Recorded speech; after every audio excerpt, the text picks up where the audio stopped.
Hello and welcome to It Pays to Be Polarizing.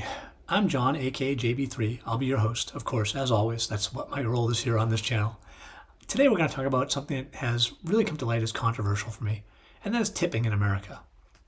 We have become a tip-central culture for everything, and it's just whether or not it's right, who really knows?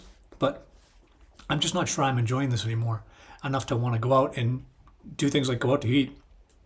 I can make stuff at home. I know I'm going to enjoy it. I can go out to dinner and the server may be rude. The hostess or host may be rude. The manager may be rude. And I'm going to deal with that while I'm trying to just go and sit and enjoy a meal. That's almost a no thank you. Now I go to the grocery store. It's even at the grocery stores now. Tipping at the grocery store. Yes, I call it tipping because they're asking you to round up to donate to a cause.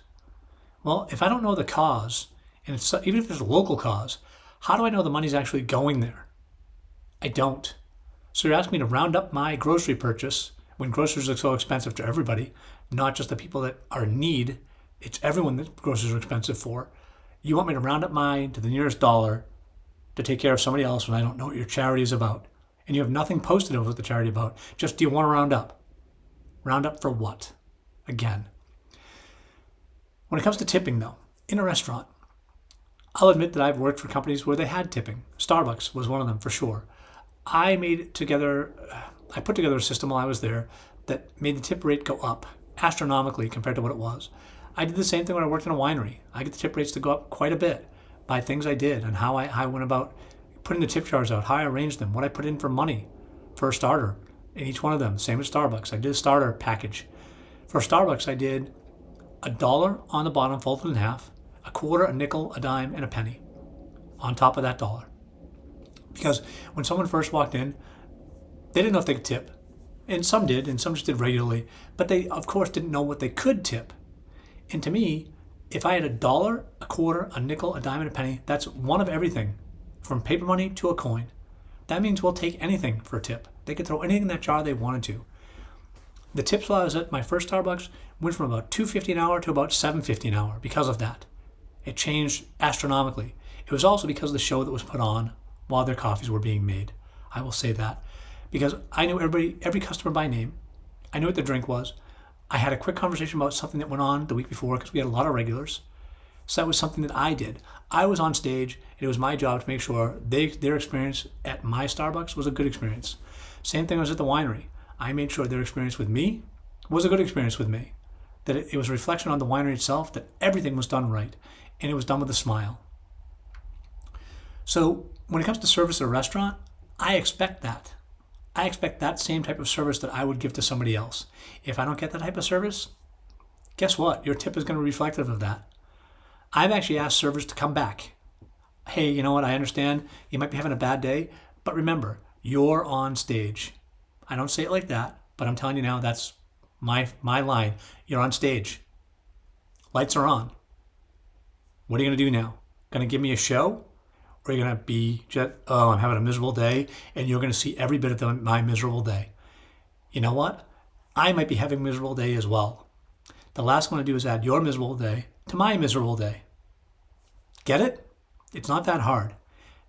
Then the other problem I have is who decides what the tip is? It used to be you could give 10%. That was fine. Then it was 20%. Now it's minimum 20%. And if you can't give about 30%, why are you going out to dinner anyway? Really? And who decides who gets tipped? Because guess what? Your plumber may come in the middle of the night because your water heater exploded. And they're in the middle of the night replacing your water heater. They're getting a good hourly rate, but you know what? They come in, no questions asked. They do a great job and they go on their way. Do you tip them? Probably not. Your hairstylist or your barber, do you tip them? They charge you a rate that they expect to get for a haircut. They're renting the time for their sheriff. It's not their business. So they've got to pay a little bit out of that. But they put what they think their haircut is worth. So their haircut is worth a tip as well, just to make you look good every time. Is it though? I'm not so sure.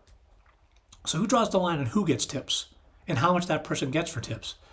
Do you tip your garbage person? Do you tip your delivery drivers? Do you tip your UPS truck driver? Your UPS truck driver who's probably now making 6 figures. Do you tip them? So who gets tips? That's the big question too. So that's one thing you have to ask yourself. But when it comes to servers, if I go to a restaurant now and they have a gratuity attached to my bill, that server's not getting a tip because it's already attached to my bill. No, thank you. So I don't know if they've earned it or not, but they've done nothing to earn it because it's attached to the bill. If that's how they're going to compensate servers, then just pay them more. Don't give them a tip that says you're going to get this much more of a tip. So that's all I'll talk about for tipping for now.